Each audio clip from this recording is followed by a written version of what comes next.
ইরানে সামরিক অভিযানের প্রেক্ষিতে যুক্তরাষ্ট্রের অভ্যন্তরীণ নিরাপত্তায় দেশটির সন্ত্রাস বিরোধী ও গোয়েন্দা বাহিনীকে সর্বোচ্চ সতর্ক অবস্থায় থাকার নির্দেশ দেওয়া হয়েছে। স্থানীয় সময় শনিবার এই নির্দেশনা জারি করা হয়। সম্ভাব্য যেকোনো হুমকি শনাক্ত ও প্রতিহত করতে কাউন্টার টেররিজম সহ গোয়েন্দা সংস্থাকে উচ্চ সতর্কতায় প্রস্তুত থাকতে আহ্বান জানান দেশটির কেন্দ্রীয় তদন্ত ব্যুরো FBI এর পরিচালক ক্যাশ পাটেল। যেকোনো হুমকি নিবিড়ভাবে পর্যবেক্ষণ ও প্রতিহত করতে ফেডারেল গোয়েন্দা ও আইন প্রয়োগকারী সংস্থার সমন্বয়ে কাজ করার কথা জানান homeland security secretary Kristi Noem. প্রয়োজনীয় পদক্ষেপ নেয়ার কথা জানান সিক্রেট সার্ভিস কর্মকর্তারা। নাগরিক ও ভ্রমণকারীদের নিরাপত্তায় বিশেষ ব্যবস্থা গ্রহণ করেছে বিভিন্ন রাজ্যের পুলিশ।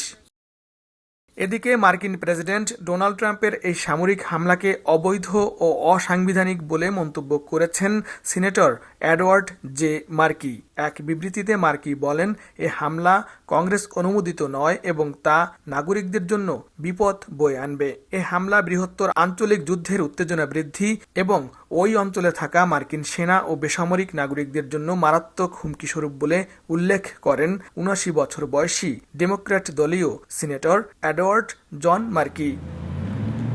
ইরানে যুক্তরাষ্ট্র ও ইসরায়েলের হামলা এবং তেহরানের পাল্টা হামলার ঘটনায় বিশ্বজুড়ে বাড়ছে উদ্বেগ আর উৎকণ্ঠা।